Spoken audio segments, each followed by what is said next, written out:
Subhanallah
illallah, Allahu akbar.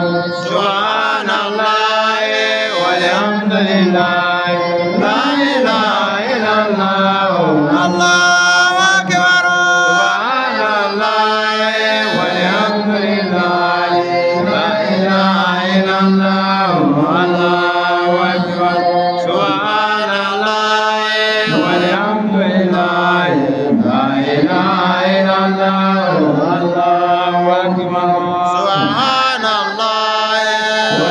walhamdulillah, la ilaha illallah, Allahu akbar.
الرحمن الرحيم مالك يوم الدين إياك نعبد وإياك نستعين اهدنا الصراط المستقيم صراط الذين أنعمت عليهم غير المغضوب عليهم ولا الضالين.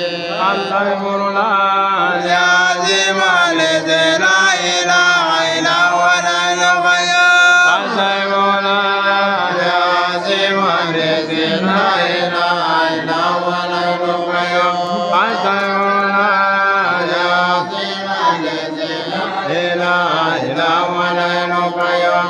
اللهم صل على سيدنا محمد الفاتح لما أغلق والكاشف لما سبق ناصر الحق بالحق والهادي إلى صراطك المستقيم وعلى آله حق قدره ومقداره العظيم. اللهم صل على سيدنا محمد الفاتح لما أغلق والكاتب لما سبق ناصر الحق بالحق والهادي إلى صراطك المستقيم وعلى آله حق قدره ومقداره العظيم. اللهم صل على سيدنا محمد الفاتح لما أغلق والكاتب لما سبق ناصر الحق بالحق والهادي إلى صراطك المستقيم وعلى آله حق قدره ومقداره العظيم. سبحان ربك رب العزة عما يصفون والسلام على أشرف المرسلين والحمد لله رب العالمين.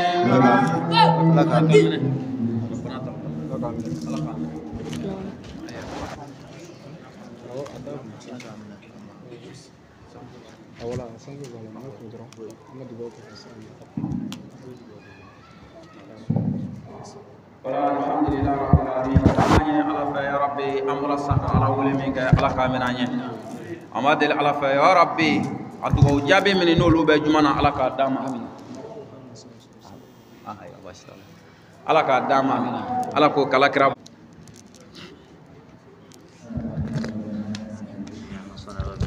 الآخرة حسنة وقنا عذاب الدنيا وقنا عذاب الآخرة بحرمة لا إله إلا الله علينا والحمد لله.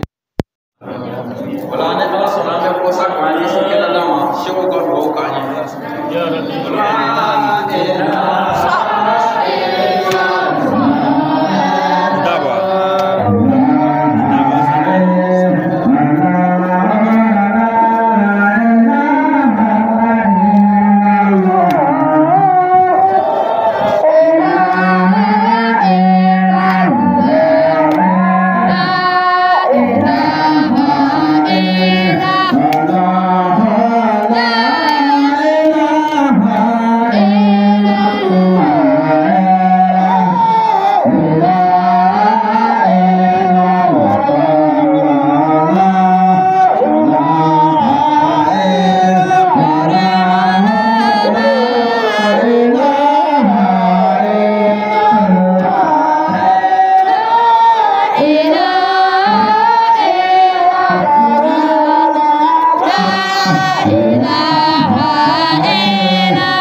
La